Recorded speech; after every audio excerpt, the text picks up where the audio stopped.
Wala kayong hindi kayo mag-alala sa lupa na ito, hindi man ito sa akin, pero sa asawa, sa kanila ng Kuri.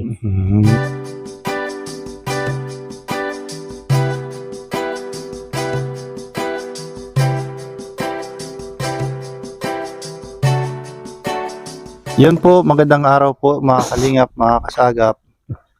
Dito po kami ngayon sa bahay ni Tatay Benjamin at lalagyan na po na ito ng bubong update po sa kanya. At disclaimer lang po, dito po pumunta po kami para i-clarify na allow ba kami na pumasok dito at i-vlog si Tatay. Ang purpose lang namin dito is makatulong. At nagbibigay naman po kami ng respeto sa may-ari ng lupa. Kaya di po namin to hangarin, nasaktan ng damdamin or yung tawag yun, angkinin ng lupa. Wala po yun sa isip namin. Amin lang po makatulong. Napunta natin si Tatay Benjamin. Ayan po si Tatay Benjamin. Tay, anong update sa bahay mo? Gusto ko ang bahay namin nakikita muna sa ngayon nakikita na, pero ngayon nakikita mo dahil ang mga dingding ng mga sako nandyan pa. Naghihingi pa ako ng kaunting tulong na parang bilog na ang bahay namin. Kala ko tay, sabi mo, okay na yun, sabi mo nung yung kukulamber na yun, yung 3 by 2 by 3 saka 2 by 2.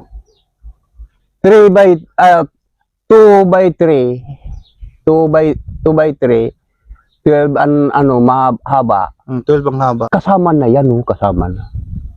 Pagkatapos lagyan na ng sawali. Lalagyan mo na ng sawali.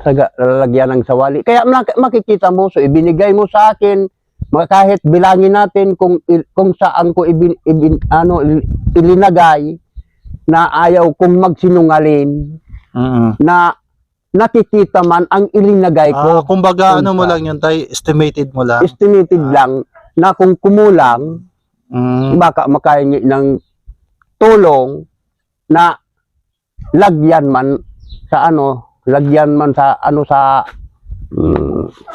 yung sa kabila na parang magkaisa na to. Pwede mo na rin lagyan ng nipa dyan. Kahit kahit nakalahati na muna, malagyan mo muna. Yeah. Kasi yun sabi ng taga Milaor na lagyan mo muna daw ng ng pawid dyan sa bubong. Kahit dito lang muna. Yung kaya pumunta kami din para i-update. Pero ito pang pinaka-importanteng katanungan, okay ba sa may-ari na pumasok kami dito at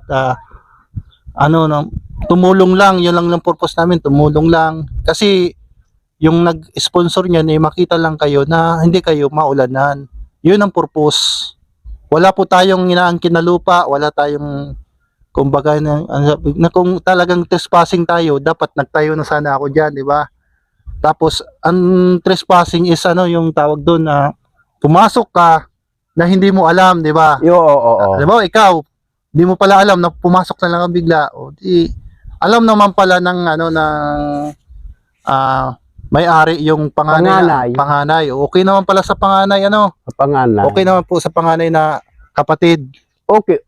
Okay na. Okay. Sa walang problema Wala sa panganay ng kapatid. At saka ikalawa, paliha sila ng lalaki. Oo. Itong nakita nila noon, babaeng mababa,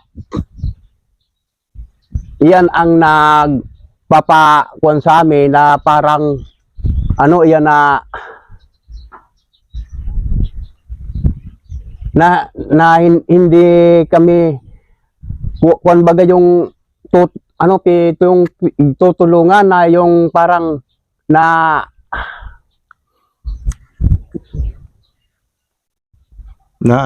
nasasaktan sila kung iba ang nagtutulong dahil sila ayaw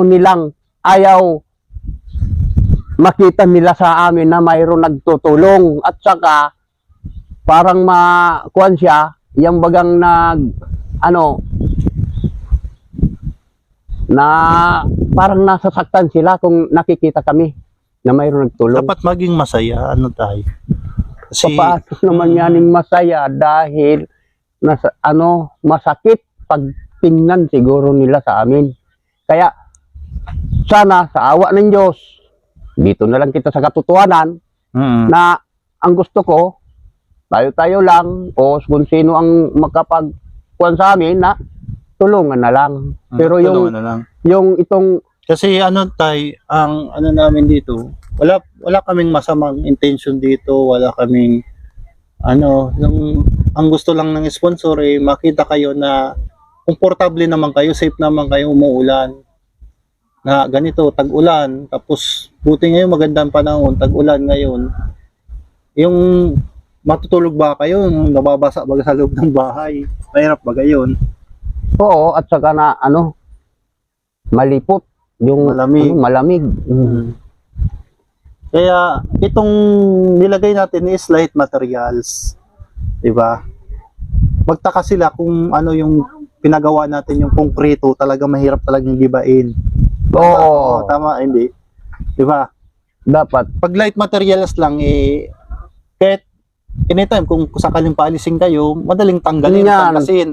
Kasi hindi naman to konkreto. Ayun. Kung ang iba diyan, kung halimbawa, kung may pwedeng talaga magalit kung pinalagay namin yan is konkretong bahay. Kasi permanent yan Permanent yan. Pag nakita mong light material, asahan mo, temporary. Yeah, Diba? temporary. Tama, temporary. Da, Kaya dito, Ibig sabihin- temporary na lagyan natin ng bubong para hindi matuluan, na hindi mabasa kayo ang tag-ulan. So, mga kalingap, mga kasagap, wala naman po pala talagang problema sa kapatid na nag-comment sa atin na okay naman pala na pumasok kami dito kasi siya yung may hawak ng titulo. yung panganay, Yung mayroong panganay. titulo. Alam ng panganay nandito kami. Oo, Alam na alam Noon, pala, wala naman maganda pala yun. problema na pumasok kami dito, pero naghihingi po kami ng pasensya dahil di po kami nakapagpaalam doon talaga sa tunay na may-ari. Pero kayo lang po kasi yung naabutan namin, kaya di namin kilala yung tunay talaga may-ari. Kaya sino naman talaga yung kakausapin mo Di ikaw na yung kami na representative. lang ang kinausap ninyo. Siyempre yung representante yung makakausap natin. Hindi naman tayo manghuhula. Di ba? Tama? Oo. Mahulaan ko ba yung may-ari ng lupa? Anong malay ko? Di ba? Kayo yung naabutan namin. Kayo yung kumbaga yung keep watcher. Ano may tawag diyan? Watcher dito sa lupa. Yung watcher lang. Ibang watcher sa may-ari. Ay, iba. Magkaiba yan. Ito parang ang watcher yung nagtutulong sa may-ari sa may-ari. Ayan, disclaimer lang po sa mga nanonood. Ay, Okay ayan. naman pala. Mga kalingap, mga kasagap, bahagi pala sa lupa dito yung asawa ni Ate Benjamin.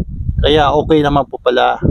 Kaya yun, wala namang problema talaga na dito sa lupa na ito. Kasi alam naman pala na may panganay na kapatid.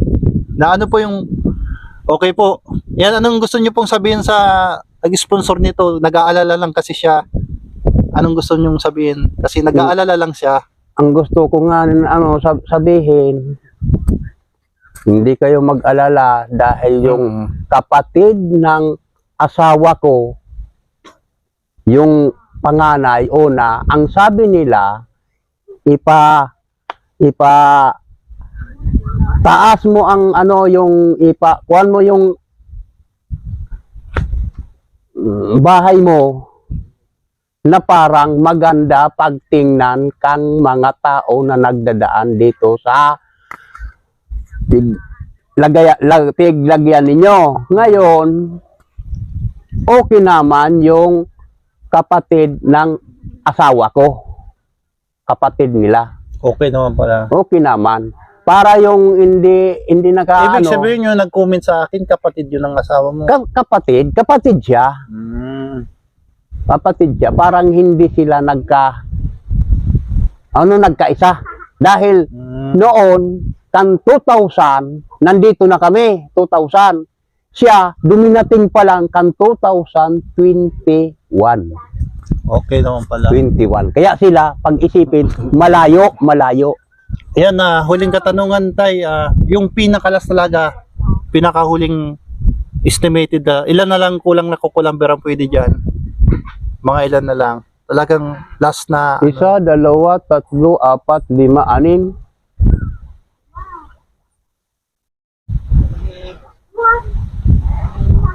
Dosi, 12 piraso. anim,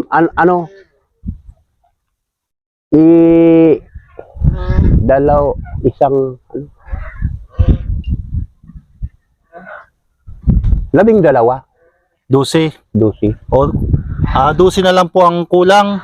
Talagang buong buo na. Yan, pinakalas na po yan. Ano tay? 12. Oo. Anong size? 2 by, anong size? 2, 3, and 11 ang haba. 2 and 3 and 11 ang haba. Yan po pinakalas. Tapos,